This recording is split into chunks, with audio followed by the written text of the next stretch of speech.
Hey guys, how are we doing? Thank you for covering this today. It's this critical minerals ministerial's off to a great start.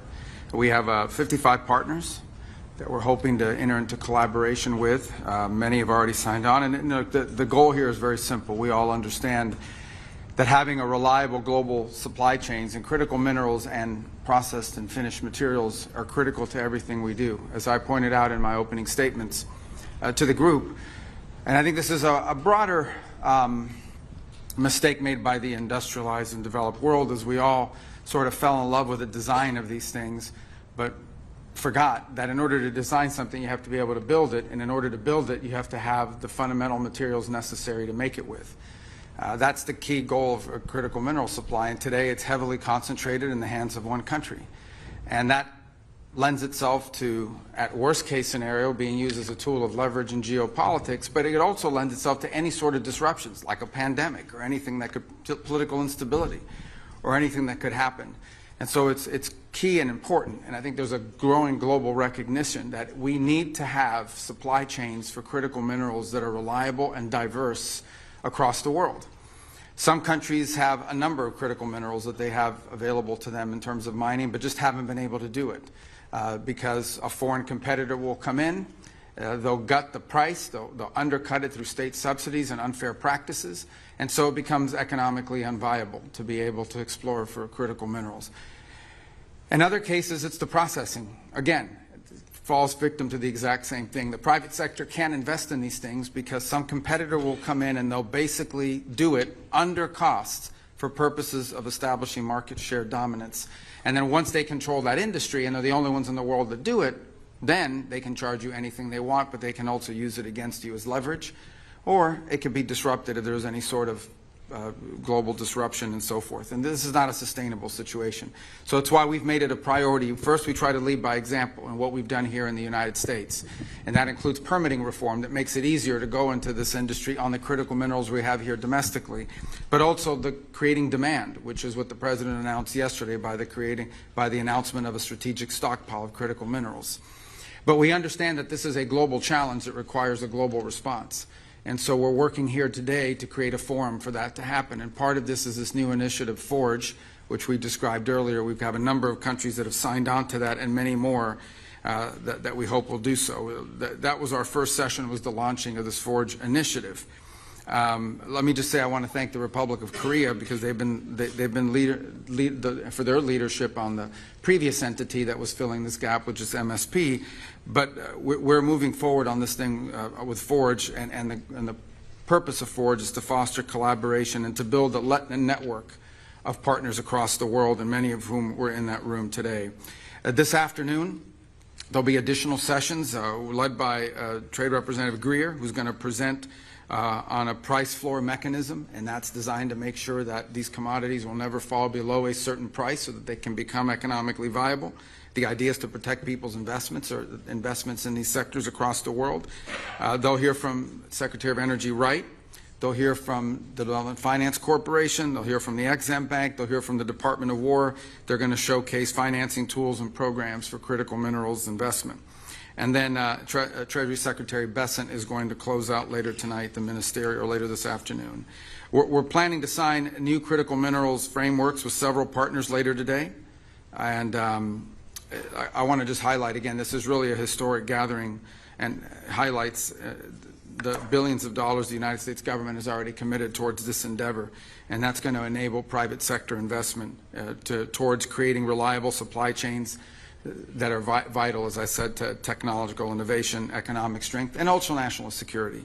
So we thank you again for covering this, and we're grateful for all of our partners that are here today. And as I said, 55 partners, 54 countries in the European Union are here, and we think there are many more countries that are going to be interested in joining this initiative as it moves forward. And I think our team here did a great job of pulling this together, and of course, the day's not done. All right, let's get to your questions. And I apologize ahead of time. I know I did like a 2.5-hour press briefing late. I can't do that today because they need this room for the family photo. So they have to have us clear out so they could set that up. Okay, so, Tommy, you're going to call people just because if not, they'll get mad that I didn't call them. So they'll blame you. Yeah, all right. First question, Alex Salvi from Newsmax.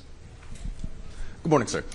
The United States has a vested interest now in the critical minerals inside of Ukraine following last year's agreement. We know that the United States this week is monitoring and hosting, of course, trilateral talks between Kyiv and Moscow. And while there does seem to be a framework, at least when it comes to security guarantees, when it comes to any territorial disputes, there does not seem to be much movement one way or the other. Is there any progress being made on that front, and do critical minerals play into those conversations? And separately, sir, if I could also ask about the New START treaty with Russia that expires tomorrow. Yeah. I don't have any announcement on New START right now. I think the President will opine on it later. Obviously, you know, the President's been clear in the past that in order to have true arms control in the 21st century, it's impossible to do something that doesn't include China because of their vast and rapidly growing stockpile. On the question of the talks, they're today and tomorrow in Abu Dhabi. Look, the good news is that for the first time in a very long time, we have technical military teams from both Ukraine and Russia meeting in a forum that we'll also be involved with, and our experts, Steve Woodcock and Jared Kushner will also be attending for part of that, and we think that's important. And look, I don't want to say talks alone are progress, but it's good that there's engagement going on. I would also caution everyone that on things like this, because there's a lot of sensitivities involved in it, progress is probably not going to be known, even via leaks, until we really have a breakthrough. Our goal is to remain committed. We've committed a year to this. We think we've made real progress. If you look at the checklist of open items that existed at this time last year and the checklist of open items that remain now in terms of reaching a peace agreement between Ukraine and Russia, that list has been substantially diminished. That's the good news. The bad news is that the items that remain are the most difficult ones.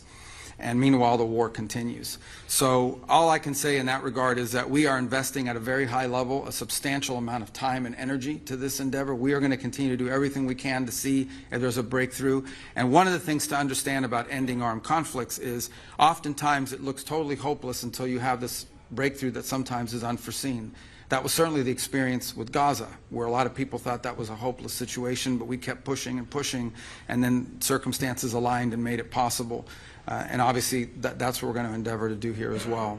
As far as critical minerals are concerned, look, that's a part of economic prosperity for Ukraine and its future. This war will end at some point, and when it does, Ukraine needs to be able to harness all of the resources of their country to be able to rebuild it. Ukraine has tremendous economic potential. It is a country that could probably double its GDP in the next decade with the right economic moves, and we certainly think that is a part of an enduring peace. And so a lot of work and thinking has gone into that ahead of time, and so that hopefully it will be able to be actioned on as soon as the war comes to a conclusion. Our next question will be from Julio Iriart from La Nación. Good morning, Secretary. Specifically, what role can Argentina play in this agreement on critical minerals? And also I would like to ask if U.S. is in talks with Argentina for send their immigrants deported from third countries. Thank you so much.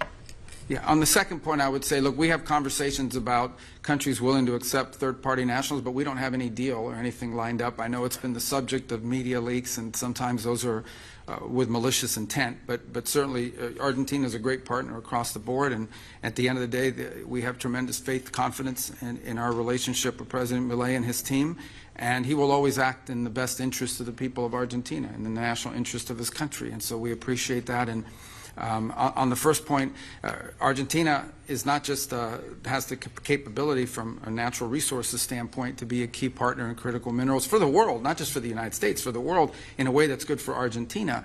It also has expertise in processing, and which I think is also going to be critically important.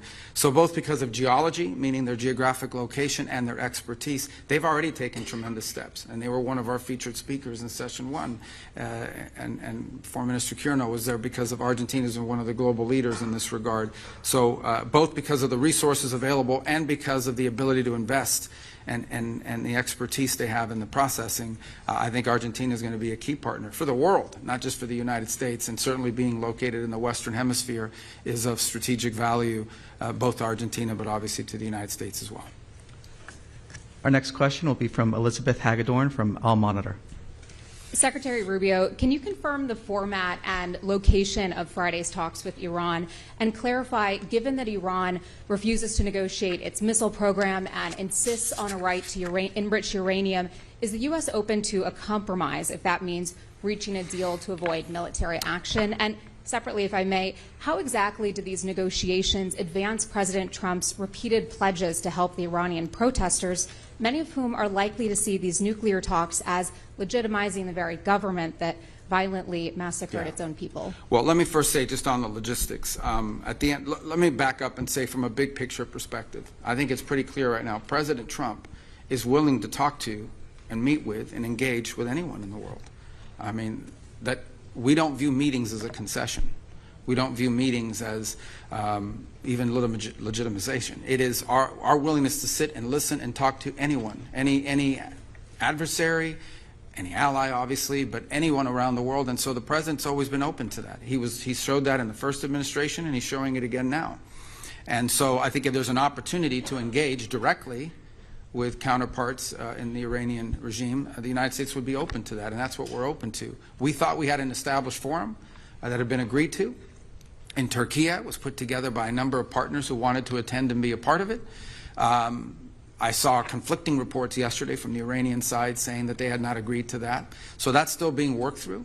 At the end of the day, the United States is prepared to engage and has always been prepared to engage with Iran. As far as the topic of those discussions and what the agenda needs to be, look, I think in order for talks to actually lead to something meaningful, they will have to include certain things. And that includes the range of their ballistic missiles. That includes their sponsorship of terrorist organizations across the region. That includes the nuclear program, and that includes the treatment of their own people. The fundamental problem Iran faces and the regime faces right now is that what people are on the streets complaining about, this regime cannot address. They cannot address it because it's economic. Those problems remain. And one of the reasons why the Iranian regime cannot provide the people of Iran the quality of life that they deserve is because they're spending all their money, they're spending all their resources of what is a rich country sponsoring terrorism, sponsoring all these proxy groups around the world, exporting, as they call it, their revolution. But I remind everybody what I've been saying through my entire career in public service. I said it in my hearing when I was asking for confirmation through the Senate. The Iranian people and the Iranian regime are very unalike. In essence, what the Iranian people want, this is a culture with a deep history. These are people that are the leadership of Iran at the clerical level does not reflect the people of Iran. I know of no other country where there's a bigger difference between the people that lead the country and the people who live there. And so our hope resides in that. As far as the president's views on the way protesters were treated, he was very clear about it. And as you saw, part of what the president said publicly prevented mass executions that were being planned and that we're on the precipice of. And obviously beyond that, the president retains a number of options to how he responds to that and future events. But as far as the talks are concerned, I think the Iranians had agreed to a certain format. For whatever reason, it's changed in their system or what have you. We'll see if we can get back to the right place. But the United States is prepared to meet with them. I think it was scheduled for Friday. Steve is ready to go. He'll be prepared for that. If the Iranians want to meet, we're ready. They've expressed an interest in meeting and talking. If they change their mind, we're fine with that too. We prefer to meet and talk.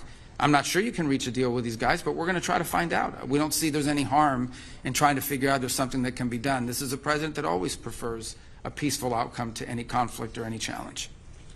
We have time for one final question. This one from Nahoufal and Ari from Maghreb Arab Press. Thank you, Mr. Secretary. Nofan Hari, Morocco's news agency. My question is with regard to African countries, including Morocco, who is participating today. Mm-hmm. How do you envision their role in this ministerial and in the forum going forward?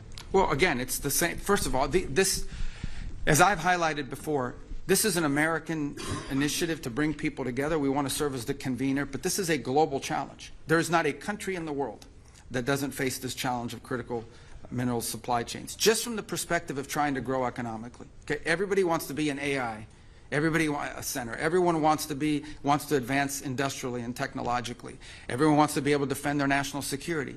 All of these things, whether it's a cell phone, a computer, a semiconductor facility, or the weapons that protect your country, all of these things have to be built with components. And these components invariably involve critical minerals that don't just have to be mined, they have to be processed. So every country has that interest, to have a global supply of critical minerals, not just the raw material, but the processed material that is usable for an industrial capacity. And Morocco shares that with everybody. Second is, every country in the world has, even though they call it rare earth and critical, and they're not really that rare, every country has some deposits of critical minerals. They're different ones in different parts of the world. And so I think Morocco, like any country in the world, would want to be able to use those natural resources in an environmentally responsible way to develop its own economy. And not just the mining, but potentially moving to the processing as well. And so what you look at is if every country in the world has strategic advantages in terms of what it can mine and when it can process, you want to create a network of countries, as many as possible across the world, where we have a reliable supply of critical minerals. This is critical for Morocco, and they can play a very key role because they do have critical mineral supplies that they can be mining, and that creates economic development. But I also think they have a vested interest, like every country I think does, in having a reliable and diverse supply across the world of processed and finished and refined materials that can be used for economic advancement in a cost-effective way.